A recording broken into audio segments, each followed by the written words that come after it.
Thanks, Cheney. And some questions have been submitted. We really appreciate those. Jim Rosenbaum, I'm going to come to you with the first question. When you were presenting, Jim, you had a slide that said, it asked, do students need college-level academic skills to succeed in college? And low test scores were said to reduce BA completion, but not necessarily to reduce certificate or associate's completion. Low test scores were said to reduce BA earnings, but not necessarily to reduce certificate or associate's degree earnings. As you were presenting this, an audience member asked, what is the upper limit when it comes to low test scores? And I think this means, when is a low test score creeping into that territory where it's high enough that we give different advice? So how are you defining low test scores? How does this guide the advice we give to students? Thank you, Steve. It's a great question. I think the focus needs to be on telling students there is something for nearly everyone in college, and students can make their own choices. We can advise those choices, but the most important lesson is not the one that we're now giving. And the one we're now giving is that everybody needs 12th grade academic skills or higher. That is not the case for a lot of students. Thanks, Jim. Here's a question for the whole panel, but Brandy and Cheney, I'm going to start with you. An audience member was listening to the entire discussion and said, so here we are talking about defining beyond college as a heterogeneous set of options. Many different pathways, many different options. What assurances are we all giving so that the career option chosen immediately after high school does not become terminal, but is viewed as one step on a career pathway? Randy, let me start with you and then Cheney.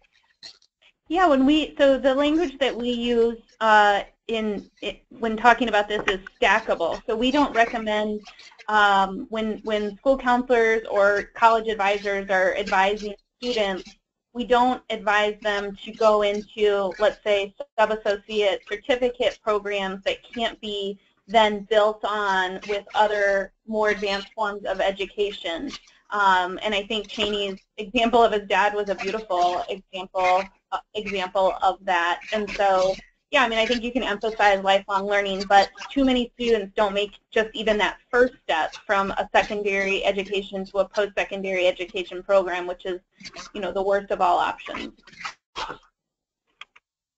Yeah, thanks, Brandy, and I'll add to that. We can't guarantee that a choice that a student makes once he or she leaves high school and begins a job, we can't guarantee that they will not be in that's not a terminal decision. But what we can do is ensure that we're educating students about the continuum of career growth and career progression, and communicate the opportunities for multiple entry and exit points. And a best practice of doing this at the local level, and I think this is something that should be done in all schools with all career and technical education programs of study, is clearly articulating what that continuum looks like and what those multiple entry and exit points are or might be for a specific career and tech ed program, so that a student understands when he or she graduates high school, what options are there for immediate entry into the local or regional workforce, what options are there to earn an industry-recognized certification or credential, what technical college or training or certificate training program or two-year community college options are available aligned with that program of study in the local regional area, or what four-year colleges are aligned and with that program of study in the four-year area, and at each level communicating possible career options that are realistic, that exist, not looking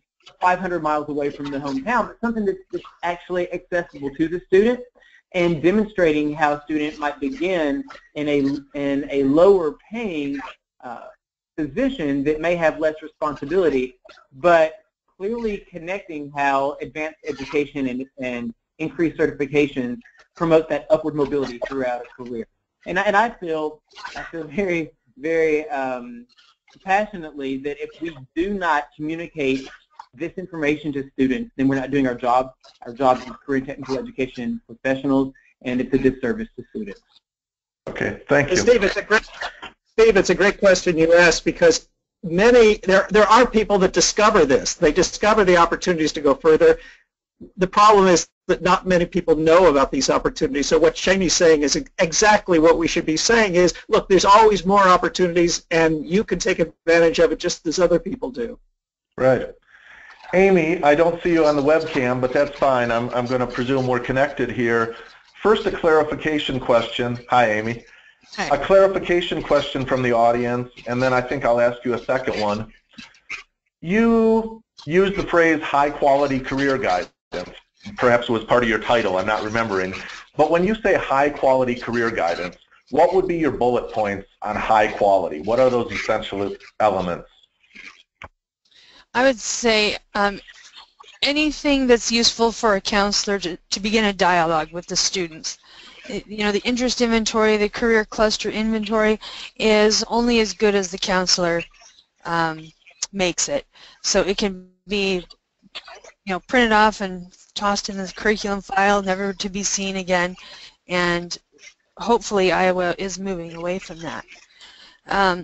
Another thing is continuing to revisit that plan and using the developmentally appropriate career components and infusing that within the curriculum.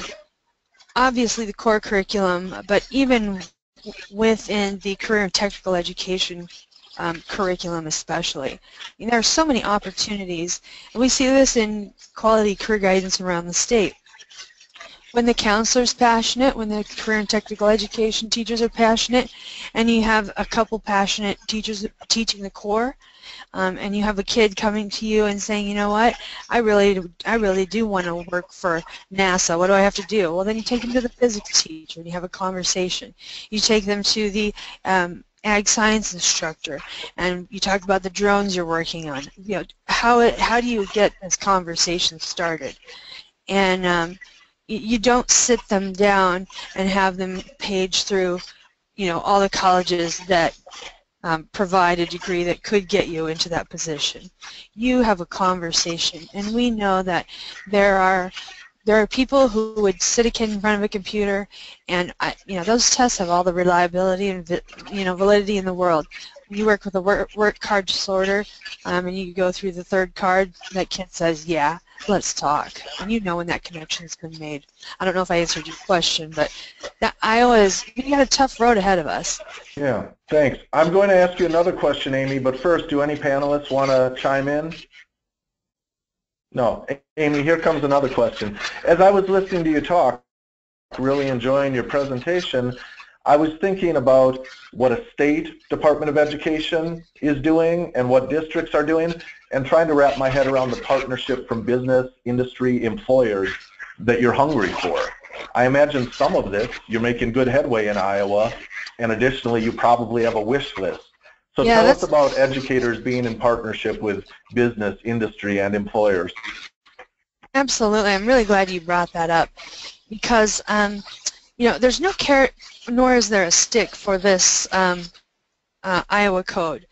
And what's going to work with this is what Iowa's pulling together. It also came out of House File 604. It was mandated that the Career and Tech Ed Task Force take a look at this. And so there are regional partnerships, and there will either be 9 or 15. That's what we have as far as community college districts go. That the school district is going to have to come up with a plan for each academic year and submit it to those regional partners, those partnerships for approval, and then the regional partnerships will submit that to the department for the department approval. The reason that's important is because regional partners will be a one-stop shop everything.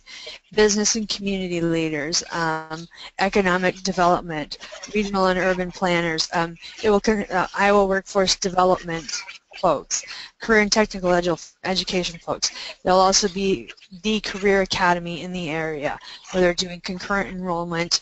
I think Iowa has the highest rate in the nation of concurrent enrollment classes.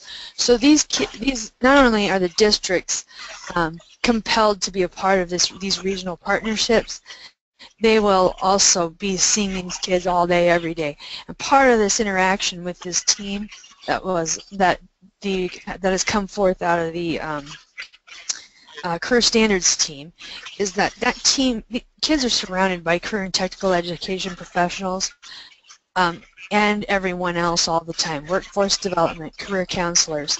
There's an obvious difference between career counseling, but I hope I answered your question there. You did, thanks. We only have time for one more question. I'm going to direct it to Brandy, Shani, and anyone else. So an audience member was interested in the stackable options, but wanted a concrete, real-life example. So Brandy, as you're talking about stackable options, be as concrete as you can. Describe to us what's out there. Sure. So I see it a lot in community colleges. Michigan's blessed to have 28 community colleges that are really invested in this option. So it might be a student that is starting off in a skilled trades field, let's say in advanced mechanics. They might start with a certificate, get a job, but then decide they want to beef up and parlay that certificate into an associate degree, but they wouldn't need to start over. They would have, maybe 30 credits out of the way if it's a one-year certificate program, and then they would add on another set of specific courses. They then may decide after they have an associate degree and have been working in that field for a couple of years that they want to actually venture into management of a mechanic shop or a company. So they might then transfer that associate degree to a four-year university to get a bachelor's degree in business with a concentration in a manufacturing field or something like that, and then the sky's the limit from there. So it's really about continuing your education without having to start over at ground zero. Great. I'll close out the webinar in just a moment. Shani, do you have any thoughts about stackable options? I'm offering you the last 30 seconds. I love the discussion on stackable options. Healthcare exists in every community across the United States, and healthcare presents a very excellent example of what this looks like. A student in high school attains his or her certified nursing assistant certification and immediately begins working in that field upon graduation while taking some classes part-time, maybe completes an associate's degree and becomes a licensed practical nurse or licensed vocational nurse, depending on your state. Works in that field, and then realizes he or she wants to become a registered nurse and goes back to school and gets his or her RN. They work in that field for a bit, maybe go pursue a bachelor's degree if they want to, and get that bachelor's of nursing, and then think, you know what, I want to be a physician's assistant. And so it's just another example like what Brandy just gave us of how that one can stack those credentials.